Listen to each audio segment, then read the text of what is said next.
Hello po mga kanitib, hello po mga idol. So, dito pa rin tayo sa manukan natin. At topic natin ngayon, bakit nga ba babalik pa rin ako sa Rhode Island Red kahit andito na tayo sa ganitong klaseng manok. Yan. So, papakita ko muna sa inyo yung Rhode Island Red natin. Yan. So, Rhode Island Red kasi, sinasabi ko sa inyo, kahit mawala man ako sa Rhode Island Red, alam ko ang dami pa rin talaga maghahanap ng Rhode Island Red. Yan. So, ito yung mga Rhode Island Reds natin. Yan, dito sila. Yan. Malalaki na. So, anak po to ng mga Rhode Island Red natin na mga sinelect na natin, no? Tapos, ginawang breeding. So, ito yung mga na-select ko sa mga CCO din nila. Yan, pero may final selection pa tayo dito bago gawing breeders. Ito pong babae na ito, no, ay Shamo Giant. Yan. So, itong ano naman po, itong ating mga Rhode Island Reds, subok na kasi talagang makakatulong siya sa pamilya. Bakit nga ba makakatulong? Dahil sobrang demand siya mula noon hanggang ngayon. Yan. So, Rhode Island Red kasi, napakaganda po talagang tignan kapag marami sila. No? Yan. Higit sa lahat, buksan natin para makita nyo mabuti. Higit sa lahat yung mga Rhode Island Red po, maganda po mag-lay ng itlog. Yan. Yan. So, ito, ang daming babae. Meron lang akong dalawang lalaki dito. Ayan. So, ito, ma-performance na to. Yan. Mabilis lang lumaki dahil po yung ginamit ko sa kanila ay Salto Orange.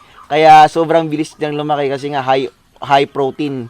Pero ngayon, pinaslow down natin, no, kasi nga para po hindi din magiging marupok yung kanilang buto. So, ngayon binibigyan ko sila ng Gallimax 2. Yan, kung walang Gallimax 2, Integra 2, depende po so kung ano yung available sa inyo. So, yun yung isa kong lalaki stag natin, no. Yan. Yung isang stag ko medyo maliit pa. Yan, ito naman yung anak kong makulit. Yan, siya yung susunod sa atin. May ano pa yung ilong niya. Yan. So, yun nga, no, ilang months na lang magagamit na natin to. And sabi ko sa mga nag-i-inquire sa akin, baka December pa tayo makapag pasisiw, no? Kasi nga baka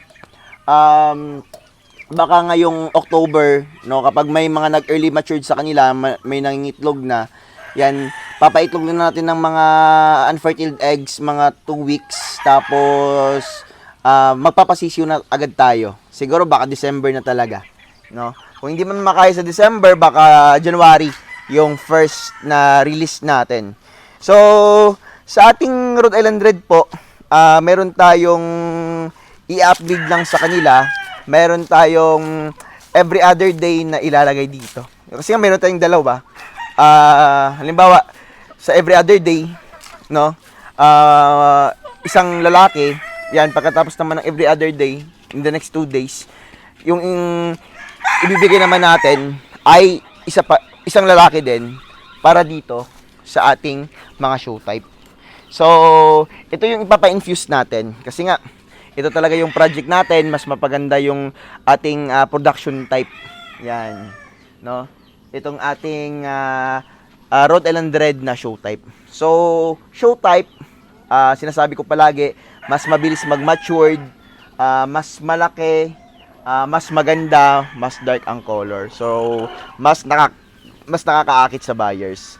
So, ito sila, sasalpakan lang natin to ng kada every other day. Swap lang yung dalawang lalaki natin, no? So, para po magkaroon tayo ng pang-infuse sa ating mga production type. Bali yung mga production type po natin na select, no, na gagawing breeder ay ano po yun, hindi po yun sila magkakapatid, no, kasi nga ilang kwarto po yun, ang daming kwarto, tapos sinelect ko lang yung mga the best chick na gagawin nating breeders. Yan, numbering po yan para hindi po magka-inbreed. Yan, kaya yung mga bibili sa atin, talagang hindi po magagamit po nila yung mga sisiyo na gagawing breeders, no, for how many generations, kasi nga may ini-infuse din tayong mga bloodlines, which is itong ating tawag nito, ang ating show type. Yan, yung mga show type roosters natin, wala na po sila. Yung isa nasa Negros na. Yung isa naman, dito lang sa Polomolok, pero medyo malayo dito. Nakuha ng mga buyers natin na gustong mag-show type at saka mag-upgrade ng kanilang Rhode Island. So, sa akin naman,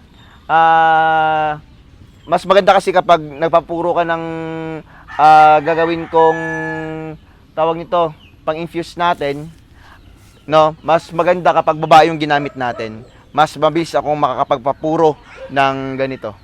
So, yung sinasabi ko naman na mabilis ako makakapagpapuro, kung halimbawa gusto ko mapapuro ulit ng Rhode Island Red or ng magandang Rhode Island Red na production type, yan, babae yung gagamitin ko. So, nakabase po yan sa studies ng genetics na mas maganda kapag babae yung ginawa kong papuro.